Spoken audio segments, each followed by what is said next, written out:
Thank you, Chairman. And it's great to see everybody.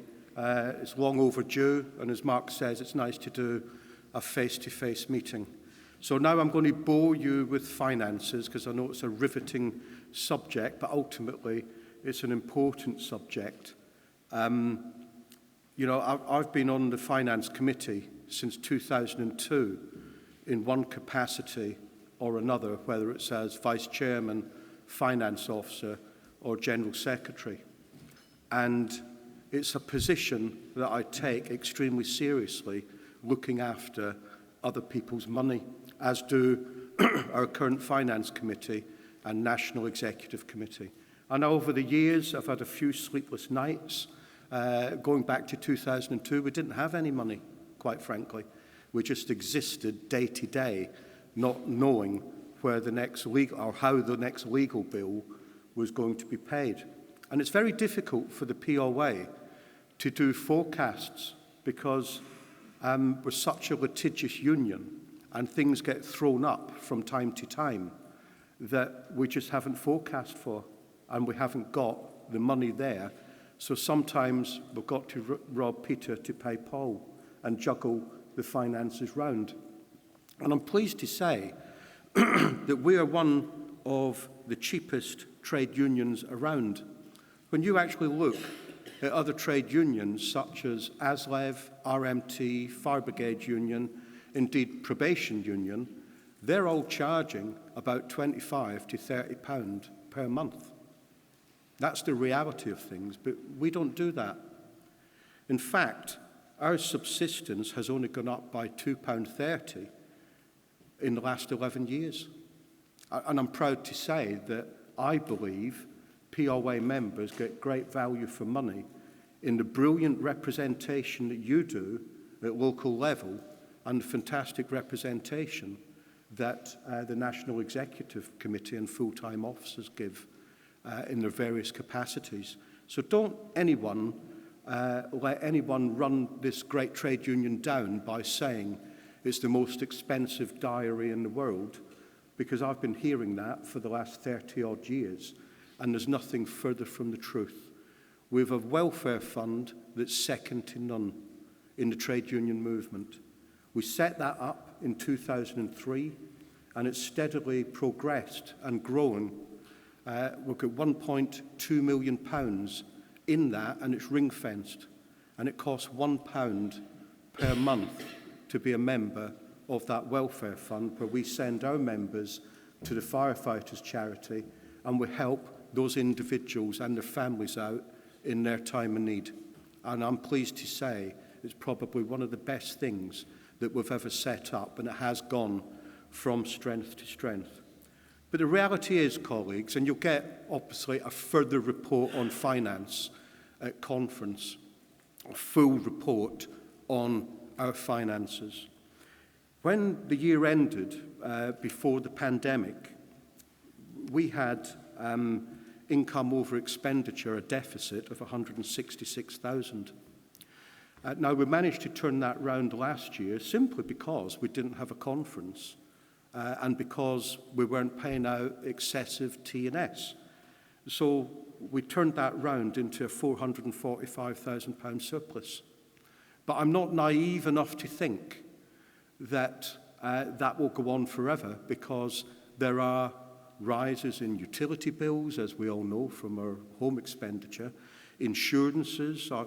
We were very fortunate that we didn't have to make any claims on our business interruption insurance because we never put any of the staff on furlough.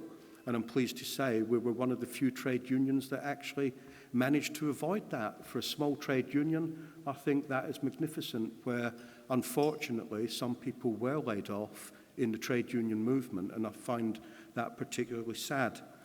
But the reality is we only have 4.6 million coming in a year.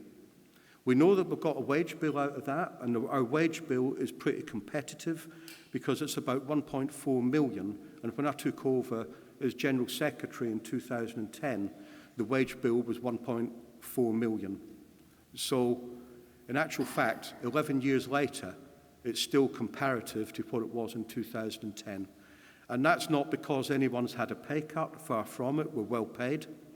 The pension fund for the staff, it's something that I've always wanted to have a better pension fund, but we can't afford it. So the reality is the staff at Cronin House and so forth are on a defined contribution, not a defined benefit. And that's something that I regret that I can't do anything about at this minute in time because it just wouldn't be affordable. So the reality is, I promised the staff in 2010 that I wouldn't make any compulsory redundancies. And we were, if you remember, back then we were shedding members because of VEDs and different things. And we lost about 7,000 members, which was equivalent to probably well over £1 million. Some in the trade union movement were having to make redundancies in their staff. We never did. But with the agreement of the recognised trade union, the GMB, what I managed to do was put in place that when a member of staff left, I didn't replace them.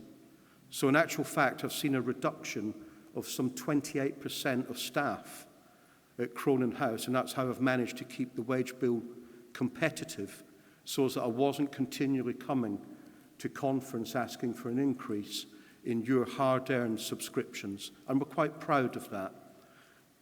But there will be challenges going forward because you'll hear in a minute from Joe about the pension challenges.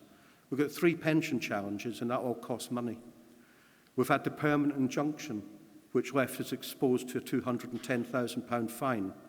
But more than that, there was the costs associated with the other side and our own barristers. So the exposure there was probably about £500,000. There's no criticism of anybody. The reality was, when there's an unjust law in respect to the 1994 Act, we will continue to campaign to rid ourselves of the restrictions on our trade union. And most of the trade union movement actually admire us for the way that we've conducted our business in respect of assisting our members on health and safety. So, for example, the Lindholm Agreement left us exposed to the tune of £600,000. But we've now got a legally binding health and safety agreement that the employer has recognised, and if it's done properly, it's effective, and where we've used it, in conjunction with the employer as well, it has made the workplace a lot safer. So, as I say, there will be challenges, and we'll continue to look at, I don't like the word efficiencies, because that sounds like cost-cutting, quite frankly, and I don't think that's good for a trade union, but when we look at your subscriptions through your hard-earned cash, we will make sure that no stone is left unturned. So, for example, I'm doing a mapping exercise at the moment as to whether it's economically efficient for the POA to continue giving myself a car, the full-time officers a car. Would it be better and more effective in copying what was put in place in 2013 for the National Executive Committee?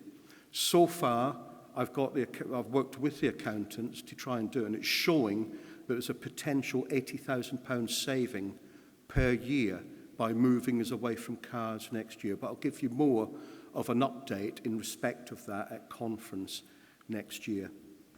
Our insurances have increased because of the exposure of COVID, professional indemnities.